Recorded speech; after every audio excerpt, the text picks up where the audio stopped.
Oh, I'm 25. You certainly don't look 25. Well, I discovered at an early age that I'm the kind of person who will always look 86. Don't read. Parents, I now think about 12 bottles of Chablis for 16 francs a bottle, but only 11 came. How much do I owe this guy? Leave him alone, Freddie. 176 francs. See, as long as he's here, we might as well use him. I made a deal with Alphonse for a case poured of 26 francs each. He said if I bought 6 cases, he'd give me a 4% discount. But he didn't know the year of the port. He said if the port arrived newer than 1900, he'd give me a 4% discount, keeping 3% of the bottles before 1900 and 2% of bottles before 1895. When I got the cases, 2 cases had 9 bottles dated after 1900 and 15 bottles dated before 1895. 1 case had 18% of the bottles dated before 1900. The rest of the 3 cases after 1900, before 1900, and before 1895, respectively. How much are this guy? Oh, good grief!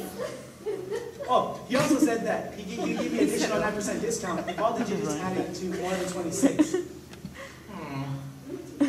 He's stumped. Oh, sorry, I wasn't listening. Ha! Just kidding. Here's your answer. 2,245 francs, 73, given that X and parentheses Y is the mean price per bottle. Did you say Y and parentheses X? Y and parentheses X? That's funny!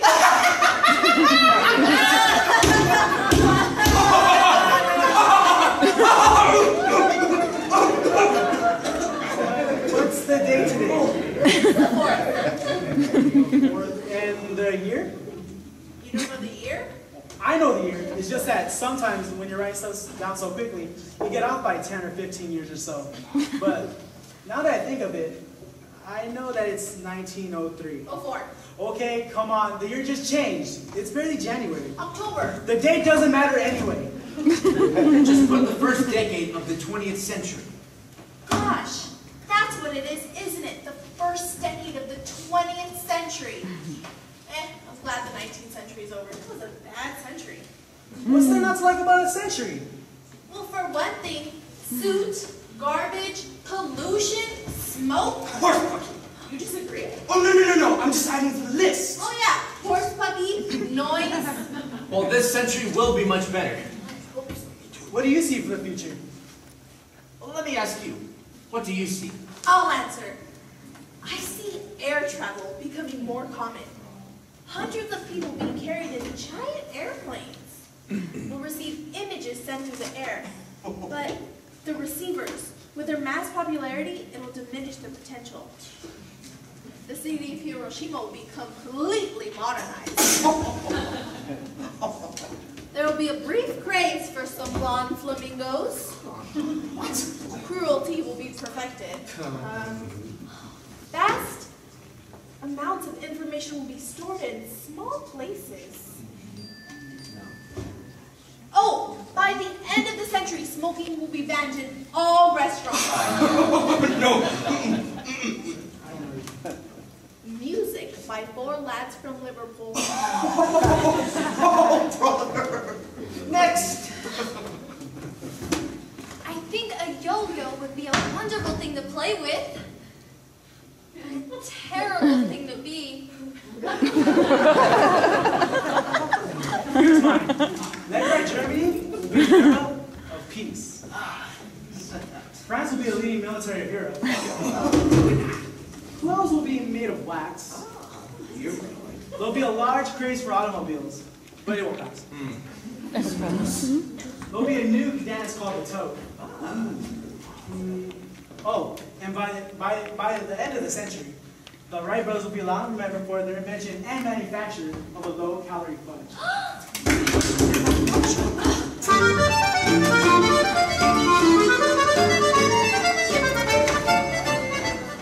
Anything new tonight? No one that you're looking for, Saga. I got Matisse today. Small but juicy. A little beach cake. Give me a rum. It says everything you want to know about Matisse. And this one has it all. This one will hold the wall.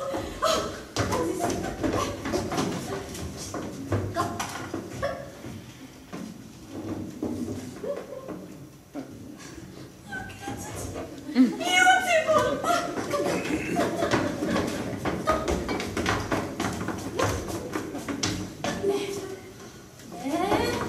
Still works. Still working. There. Still holds the wall. Lost it there, but you see what I mean? No, not really. Up to 10 feet away is that bar is working for the Matisse. Further than that, and the bar takes over. Sort of feel like trapped in here? What makes it so special? I'll tell you what makes it special. This is what makes it special. Friend? The boundaries, the edge. Otherwise, anything goes. You want to watch a soccer game where the players can just waltz up to the stands and order a beer? No! They have to stay within the boundaries to make it interesting. In the right hands, this little space is as fertile as Eden. That frame is about the size of my book. Well, I hope you chose your words carefully. Ideas are like children. You have to watch over them, or they could go wrong. I know what she means. I told that to Apollinaire. He squiggled and squirmed. I'm going to turn a nice profit on that. Just you watch. But you got it because you loved it. How can you even think of selling it? What do you do? I'm a physicist. Good. Then you must know how naive a question can sound. When I bought it, I identified it as something worth having. I have named it as a work of art. Once I've done that, I don't need to own it. It will always be mine. And I can guarantee you that Matisse is happy about it too. He wants his work out there, out of Paris. I've sold to Russia and America, and I've sold to dealers in Paris who have sold it everywhere. And the dealers like to buy from me because, frankly, they don't get it. And they like me to discern the good ones from the bad ones. How did you ever learn to tell the difference? I wish I knew. But I can look at two paintings that no one has ever seen before and tell you that that one is for me.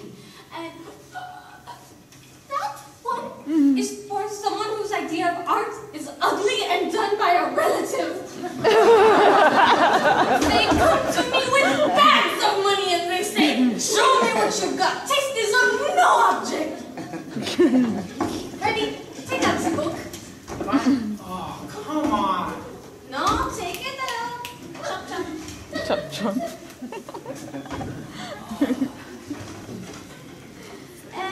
Courbet. Courbet. Courbet. Wait a minute. This is a book about Courbet. Move it or lose it.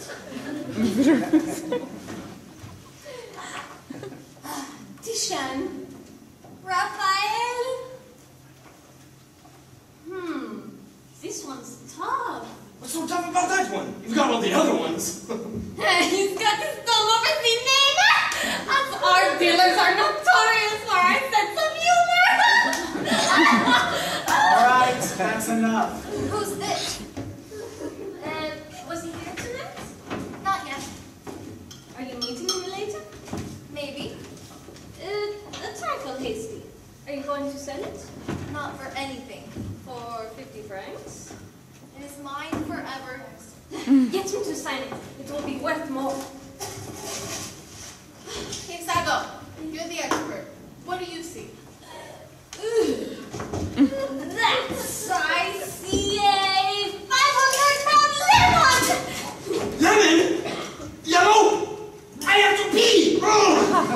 Why'd you do that? I'm so sorry. I know there are two subjects in paintings that no one would buy. The first is a sheep and the other is Jesus. Love him as much as they want. No one really wants a picture of Jesus in their living room. You're having a few friends over, having a few drinks, and there's Jesus. Somehow it doesn't look good. Not in the bedroom either, obviously. You could put him in the kitchen, but that's sort of insulting to Jesus. Jesus, ham sandwich, Jesus, ham sandwich. I wouldn't like it nice and